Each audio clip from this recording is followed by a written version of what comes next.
సకల దేవతలకు నిలయమైన గోమాతను రక్షించాలని ధర్మ జాగరణ ఆధ్వర్యంలో బుధవారం మంచిర్యాల జిల్లా కేంద్రంలో మహాపాదయాత్ర ప్రారంభించారు. స్థానిక హమాలివాడలోని శ్రీ భక్తాంజనేయ స్వామి దేవాలయం నుంచి ప్రారంభమైన ఈ పాదయాత్ర సుందిల్ల శ్రీ లక్ష్మీ నరసింహస్వామి దేవాలయం వరకు 250 కిలోమీటర్లు జరుగుతుందని ధర్మ జాగరణ సభ్యులు కర్ణకంటి రవీందర్ తెలిపారు. గోహత్యను నివారించాలని, గోవుని జాతీయ ప్రాణిగా ప్రకటించాలని, హిందూ దేవాలయాలపై దాడులు అరికట్టాలని, మత మార్పిళ్లను అరికట్టాలని ఆయన కోరారు.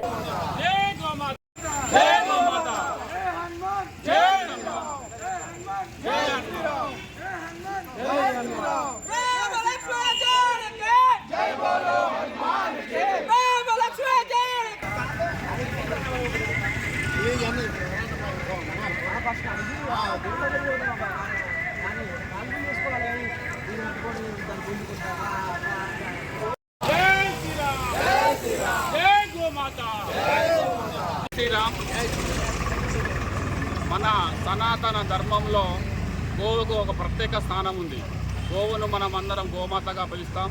గతంలో కూడా మన ఇంటిలో ప్రతి ఇంటిలో కూడా గోమాత ఉండేది. ఇది రాను రాను కనుమరుగవుతుంది.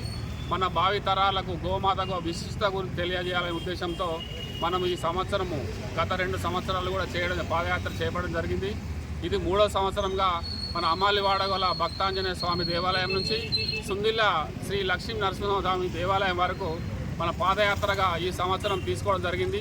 దీని ముఖ్య ఉద్దేశం గోవు జాతీయ ప్రాణిగా ప్రకటిస్తూ గోహత్యలు నివారించాలని, హిందూ దేవాలయాలపై మన రాష్ట్రంలో గతంలో కూడా కొన్ని నెలలుగా హిందూ దేవాలయాలపై దాడులు జరుగుతున్నాయి.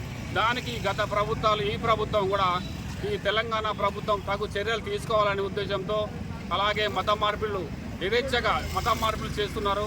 వారికి అడ్డుకట్ట లేకుండా పోతుంది. మన సనాతన ధర్మం కాపాడాలి, భావితరాలకు కూడా మన ధర్మం విషయం తెలియజేయాలనే ఉద్దేశంతో గోమాత మన గోవు పాలు ఎంతో శ్రేష్టం. అమ్మ పాల కంటే గొప్పది గోవు పాలు. ఆ విధంగా మన గోవును రాను రాను కనుమరుగు ఎవరికి కనబడకుండా పోయే అవకాశాలు ఉన్నాయి. ఈ గోమాత రక్షించాలి. ఈ గోవును మనము అందరికీ తెలియజేస్తూ ఈ గోవును రక్షించే ఉద్దేశంతో గోహత్యలు నివారించాలి, మతం మార్పులు అడ్డుకోవాలనే ఉద్దేశం మీద మనము ఈరోజు మంచిర్యాల కేంద్రంగా ధర్మ జాగరణ ఆధ్వర్యంలో పాదయాత్ర చేయడం జరుగుతుంది. దీనికి పెద్ద ఎత్తున గో ప్రేమికులు కూడా రావడం జరిగింది. దీనికి వేరే ఉద్దేశం ఎవరికి లేదు. ఈ మాత్రము మన గోమాత రక్షించాలి, ఒకటే ఉద్దేశం, జాతీయ ప్రాణి ప్రకటించాలి, హిందూ దేవాలయ దాడులను అరికట్టాలనే ఉద్దేశంతో ఈ పాదయాత్ర చేపట్టడం జరిగింది. ప్రతి ఒక్కరికి సహకరించిన ప్రతి ఒక్కరికి ధన్యవాదాలు తెలియజేస్తున్నాం. జై